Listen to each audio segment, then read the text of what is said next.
할렐루야. 기도하시고 그리고 시작하겠습니다. 사랑의 하나님 감사합니다. 오늘도 주님이 주장하시는 시간 되게 하여 주시고 주님이 주시는 말씀만을 말해내게 하여 주시며 우리의 모든 그 말과 관계와 시간 안에 온전히 주 예수님이 주장하여 주시옵기를 간절히 원하며 예수 이름으로 기도합니다. 아멘. 자, 그랬어요. 그렇게 우리가 한 주를 보냈어요.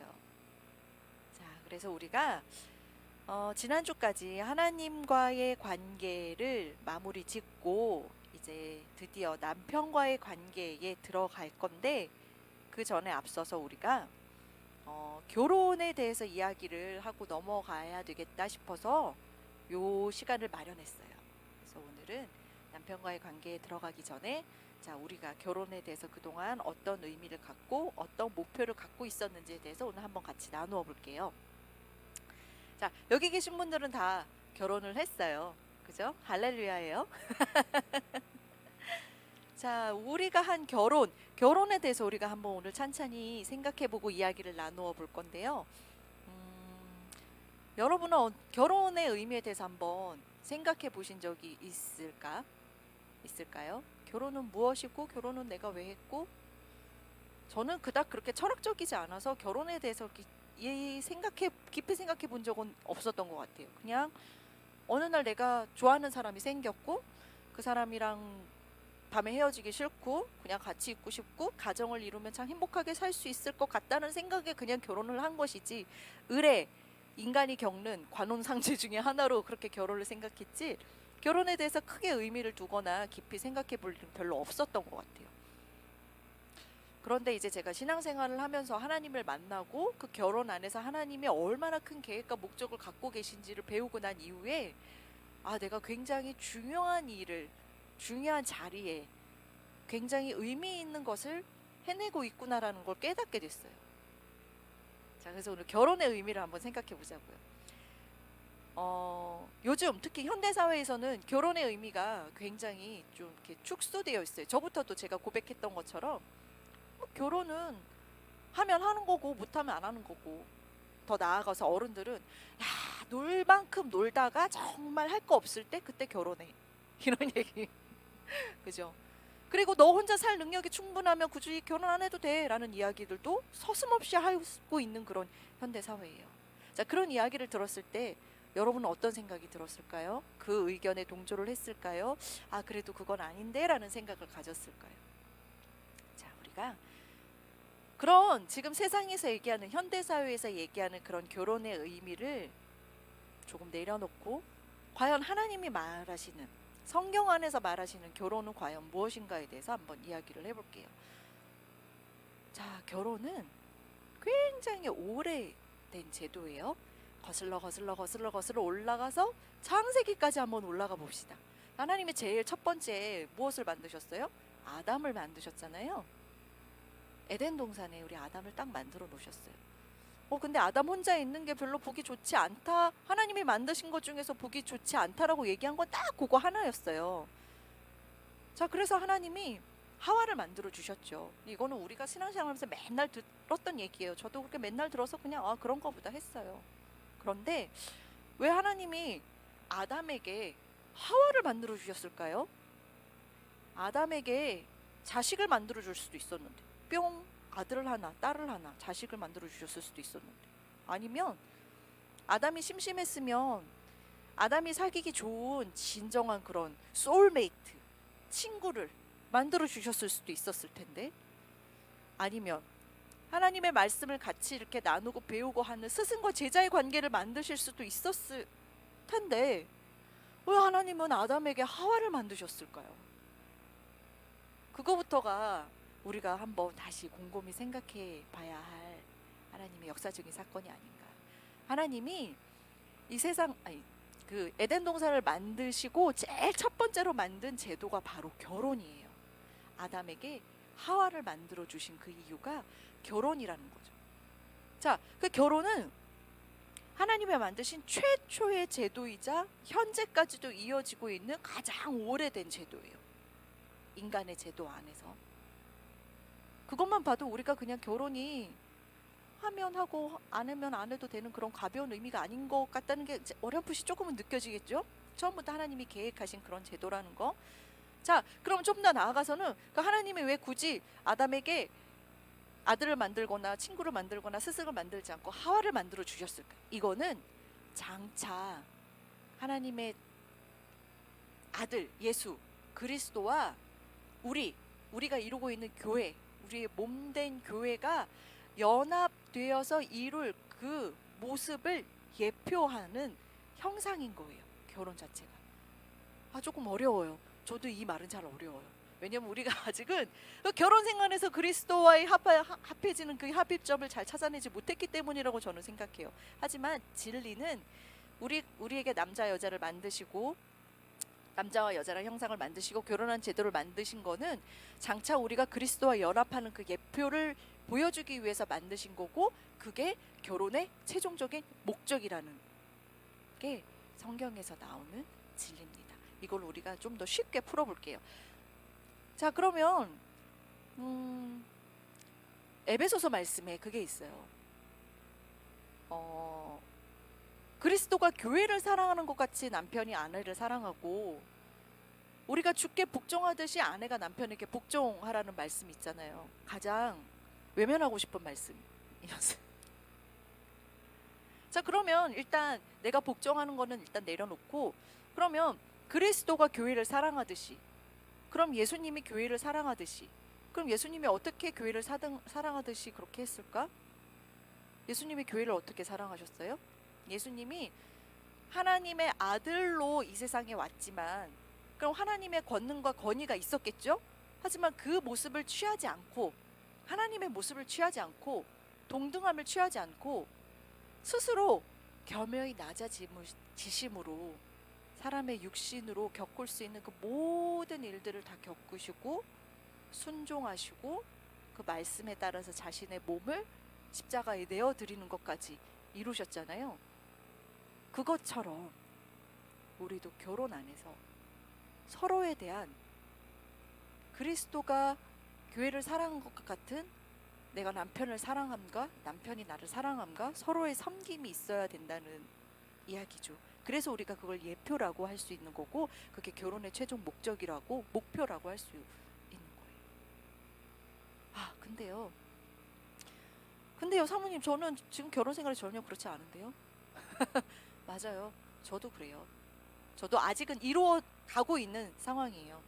내 결혼 생활에서 전혀 그리스도의 그런 인성이나 섬김이나 그런 순종함이나 낮아짐이 아직은 보이지 않아요. 맞아요. 그럴 수 있어요. 하지만 그게 사실은 결혼의 진정한 목적이고 하나님이 만드신 결혼의 모습이라는 거죠. 왜요? 내가 잘 하지 못하는 게 왜 결혼의 모습이에요? 그리스도의 모습처럼 내가 어떤 이렇게 스스로 낮아짐을, 동등함을 취하지 않는 그런 섬김이 나타나야 되는 모습이 결혼의 모습이라고 하셨는데, 내 지금 모습은 그렇지 않은데 왜 잘하고 있다고 말씀하시는 거죠? 왜일까요? 자, 왜일까요?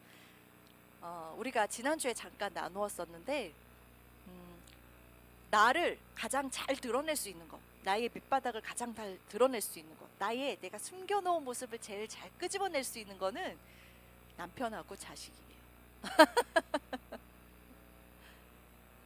그게요, 하나님이 진짜 놀랍게 심어 놓으신 귀한 보물이에요. 자, 우리가 여지껏 살면서 맺은 관계들을 한번 생각해 볼까요? 우리는 자라면서 부모와 자식 간의 관계도 맺었고, 선생님과 제자의 관계도 맺었고, 뭐 친구들과 관계도 맺었고, 나아가선 지금 사회생활에서 여러분들이 겪고 있는 많은 관계들이 있잖아요. 근데 그 관계 안에서 조금 이렇게 관계를 맺다가 이 사람이 나랑 맞지 않는 것 같아, 이 사람이 날 좀 불편해해, 나 저 사람은 왠지 좀 싫어, 그러면 우리 어떻게 해요? 관계 뭐 피하면 돼요, 끊어버리면 돼요, 안 만나면 돼요. 다시 어차피 안 볼 건데 뭐 세상에 사람은 많고 내가 너 아니어도 잘 살 수 있고 그런 여러 가지 이유들로.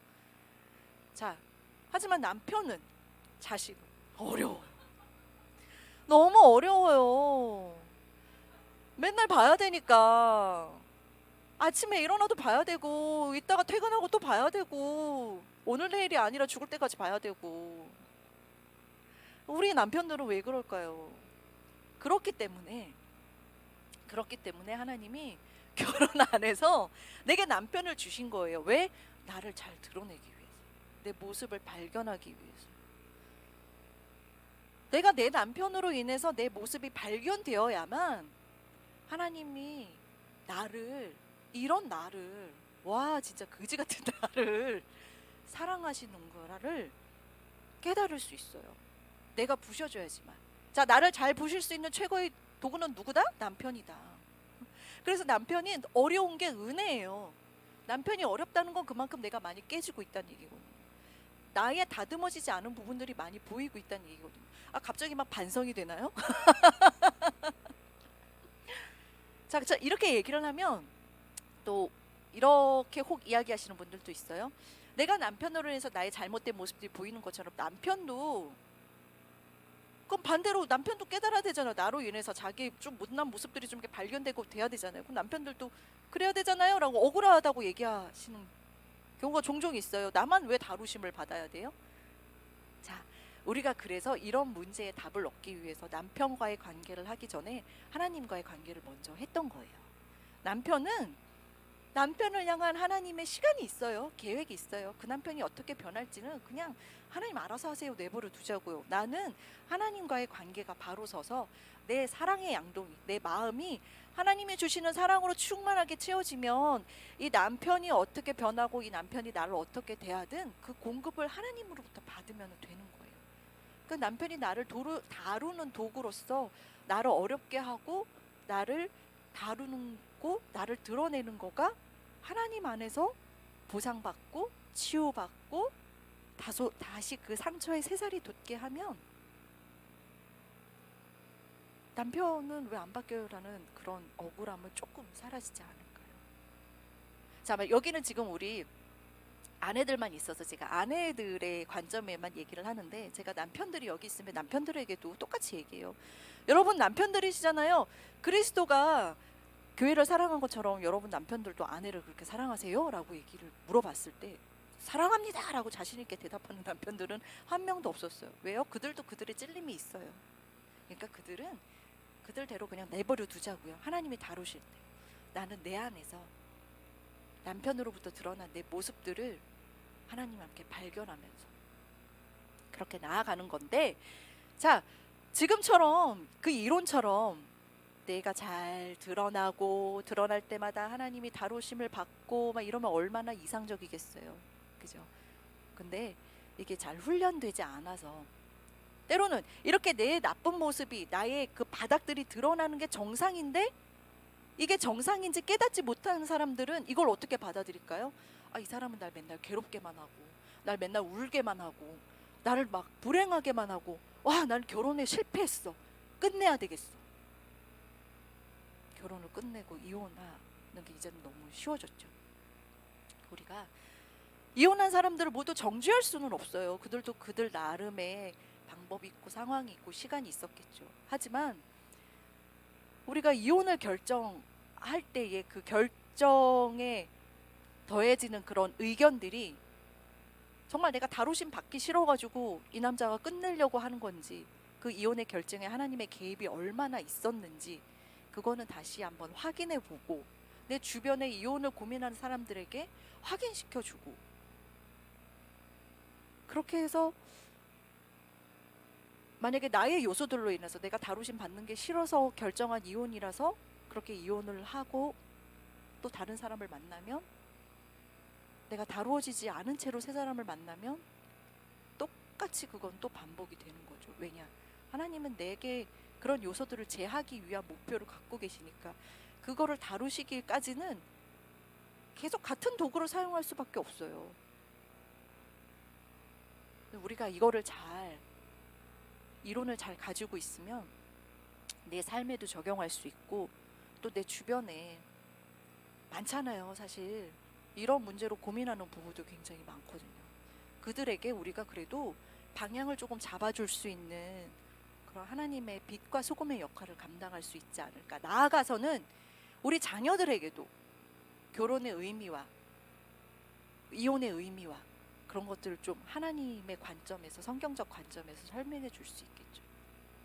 자, 결혼은 그렇게 하고 있어요. 그래서 여러분이 내 결혼의 모습 안에서 그리스도의 형상이 나타나지 않는다고 해서 절대 실망할 것이 아니라 그게 정상이고 아주 잘하고 있고, 싸울 수 있으면 싸우는 게 좋아요. 싸울 때 왜 나의 교양과 나의 우아함을 다 내려놓고 내가 하고 싶은 말 제일 많이 할 수 있는 게 언제예요? 싸울 때잖아요.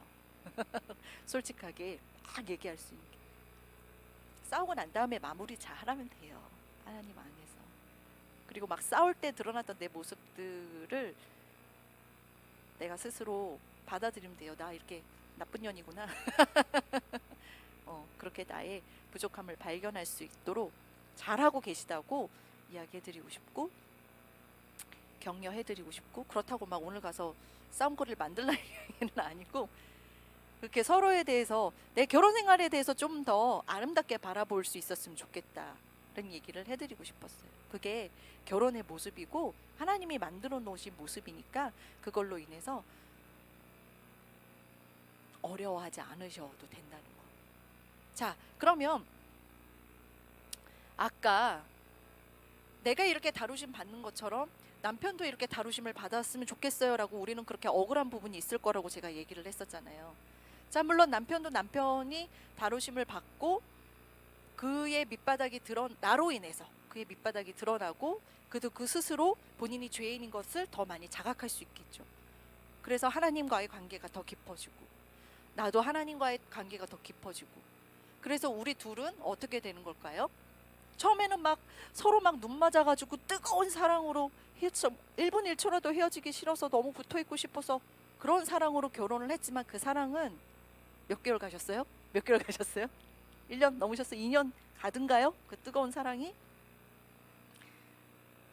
그 뜨거운 사랑이 식었다고 실망하지 마세요. 그건 당연한 거니까. 하나님이 DNA를 그렇게 만들어 놓으셨어요.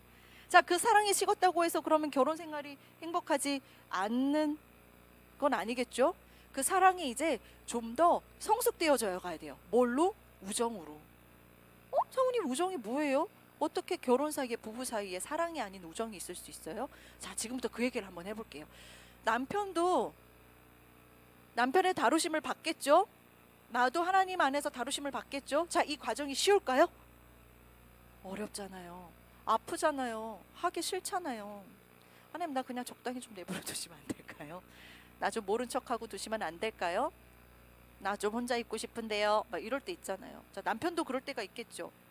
그럴 때 서로의 동역자가 되어주는 거예요. 서로가 바뀌어가는 모습을 바라보고 지지하고 격려하고, 힘들어서 쓰러져 있을 때는 중보로 도와주고 일으켜주고, 또한 내가 아프고 힘들 때도 남편이 나를 일으켜주고. 자, 마치 무슨 모습 같아요? 전우의 모습 같지 않아요? 총 맞아 쓰러지면 메고 가야죠. 베이스 캠프까지. 내가 지쳐서 쓰러지면 남편이 나를 놓고 가야죠. 하나님 앞에까지. 그렇게 뜨거운, 우리가 초반에 가졌던, 신혼초에 가졌던 그런 뜨거운 사랑이, 우정이 더해지면서 이 사랑의 모양이, 사랑의 성숙도가 더 많이 익어가는 거죠. 그래서 남편이 결국엔 가장 친한 친구가 될 수 있을 거예요. 네, 될 수 있습니다. 네, 지금은 안 그런 것. 저도 연애 초에 제 얘기를 연애 초에 많이 싸웠어요. 그 전에 이야기를 해보자면, 저는 제가 우리 목사님 너무 좋아서, 제 남편이 너무 좋아서 제가 열심히 쫓아다녔거든요. 그렇게 해서 결혼을 했어요. 제가 선택한 남자와 내가 이룬 결혼이라고 생각했는데, 그래서 내 선택에 후회가 없고 내 결혼 생활은 너무 행복할 것 같았단 말이죠. 근데 신혼초에 많이 싸웠어요. 이 남자랑 나랑 너무 다른 거예요. 생각하는 것도 다르고 행동하는 방식도 다르고. 그것도 내가 쫓아다녔으니까. 이후에도 계속 내가 계속 나만 이런 느낌이 받는 거죠. 왜 나만 계속? 그런데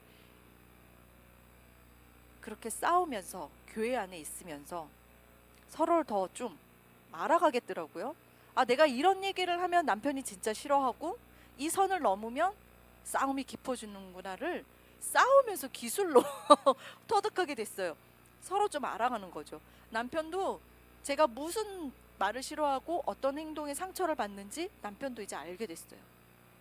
그러니까 서로가 서로를 지킬 수 있는 보호의 그 바운더리를 싸우면서 알게 됐어요. 이렇게 얘기하니까 제가 싸움을 너무 종용하는 것 같아요. 자, 이 싸운다는 거는 그만큼 부부 사이에 나의 마음을 좀 터놓고 나의 본질을 이야기할 수 있는 시간을 많이 가져야 된다는 의미의 싸움이에요. 싸우지 않고 내 마음을 그대로 드러내놓을 수 있는 훈련이 되면 그렇게 할 수 있어요. 저희는 이제 더 이상 안 싸워요. 초반에 많이 싸워서 이미 서로에 대해서 많이 알았어요.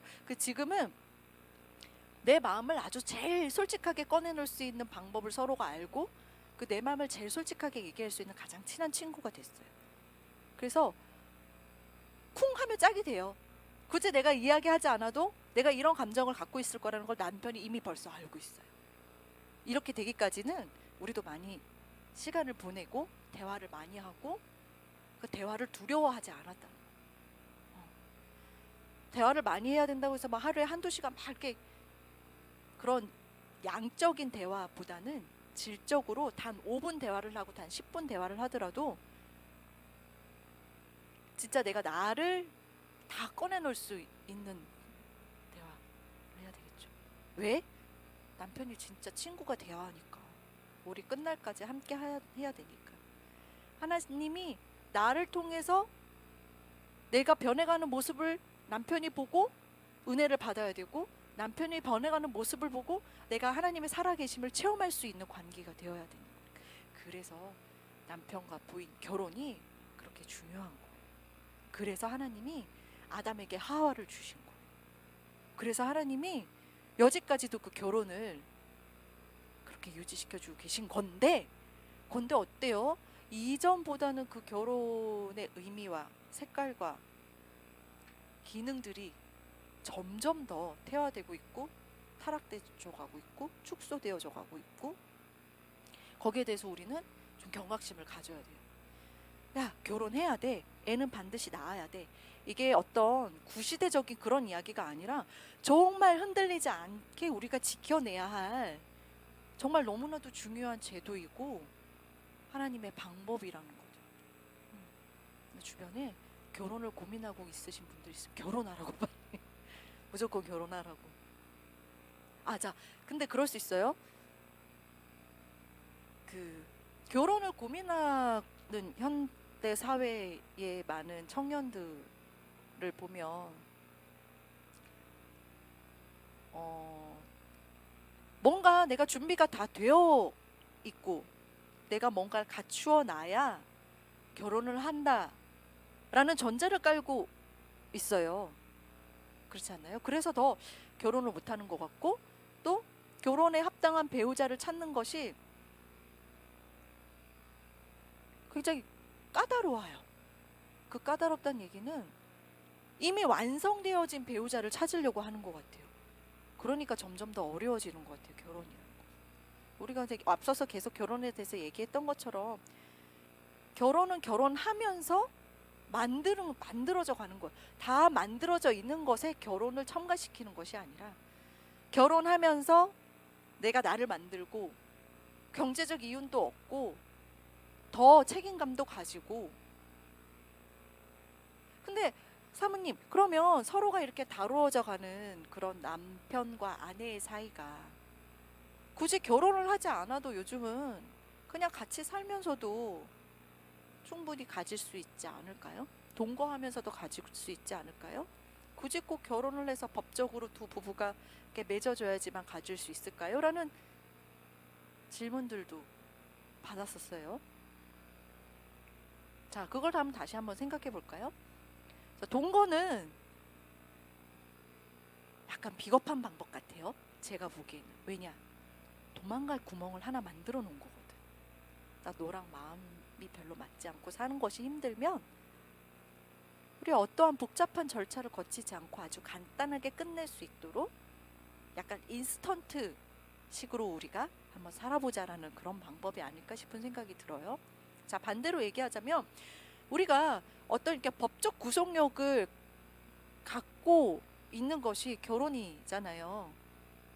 우리 그런 법적 구속력 없이 남자 여자가 어떤 더 그런 서로에 대한 책임감을 가질 수 있었으면 좋겠지만, 구약 시대로 올라가 보면 하나님도 아브라함과의 그런 약속, 언약, 우리 민족과 하나님과 민족과의 언약, 모세와 하나님과의 언약, 다 약속들로 이루어졌잖아요. 그 약속의 의미, 그 법률적인 구속, 그 구속이라는 게 굉장히 의미가 크다는 거죠. 우리가 지금 현대사회의 결혼의 의미가 축소된 것처럼 현대사회에서의 약속의 의미도 굉장히 많이 축소됐어요. 하지만 우리가 결혼이랑 그 법률적 구속, 그 결혼식이라는 그 어찌 보면 그냥 뭐 허례허식 같아 보이는 그런 행사가 당시 행사가 아니라 사실은 하나님 앞에서, 믿지 않는 자들도 똑같은 결혼식을 하겠지만 믿는 자들은, 우리는 하나님 앞에서 남편과 부인이 하나가 된다는 것을 하나님 앞에 약속을 하고, 그걸 인간적인 방법으로 구속력을 갖도록, 법률적 구속력을 갖도록 만들어 놓은 것이 결혼이거든요. 그러면 동거랑은 굉장히 다르겠죠. 자, 우리가 남편과의 관계에서 한번 다루게 될 거예요. 그 버진 로드라고 그러죠. 두 신랑 신부가 이렇게 행진하는 이 길이 어떤 중요한 의미를 갖는지 우리가 남편과의 관계에서 다시 한번 다루어 볼 거고요.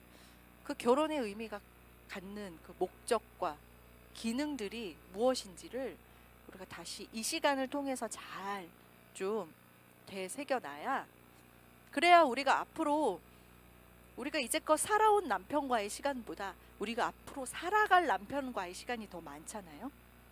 그 시간들이 정말 은혜롭게 가장 귀한 친구로 살아갈 수 있을 거라고 생각해서 제가 남편과의 관계에 들어가기 전에 결혼의 의미를 한번 되짚어 봤어요.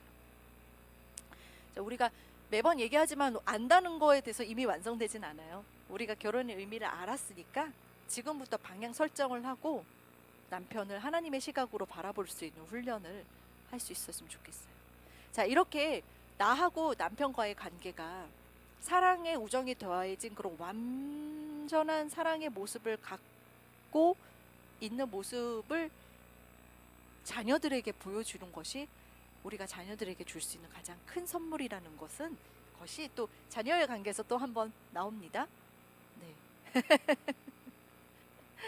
아직 살아온 시간보다 살아갈 시간이 더 많고 하나님의 시간은 언제나 완벽하며, 내 눈으로 보기에 내 남편이 전혀 희망이 없어 보이더라도 그것은 나의 한계로 보는 내 눈이라는 것을 자꾸 우리가 깨닫고 하나님이 주시는 하나님 주시는 시각으로, 성령으로 내 남편을 바라볼 수 있는 훈련을 해야 되겠죠. 어려운 거 당연한 거예요. 그래서 잘하고 있다고 격려해 드리고 싶고, 싸우는 것도 좋은 거예요. 앞으로도 더 많이 싸우시기를 마음을 이야기할 수 있는 시간을 가지시기를 또 권면드리고, 그렇게 남편과의 관계가 그리스도와 교회와의 관계의 예표임을 우리가 이 삶에서 맛볼 수 있도록, 제가 지난 시간에도 얘기했지만 하나님이 우리를 위해서 천국에 우리의 집을 만들어 놓고 아름답게 천국을 만들어 놓으셨잖아요. 그러면 얘들아, 너희가 이 땅에서 사는 동안 헌신하고 봉사하고 좀 괴롭게 살아. 그러면 천국 와서 상을 받을 거야. 이런 하나님이 아니시라는 거. 하나님은 지금 현재 이 시간에도 내가 천국을 살기를 원하신다는 거. 그래서 우리 결혼 생활 안에도 분명 하나님이 천국을 만들어 놓으셨고, 우리가 그 천국을 발견하는 그런 삶의 시간들이 점점 더 많아질 겁니다. 자, 오늘은 이렇게 마치고 저기 가서 또 각자의 나눔의 시간을 갖도록 하겠습니다. 할렐루야. 감사합니다.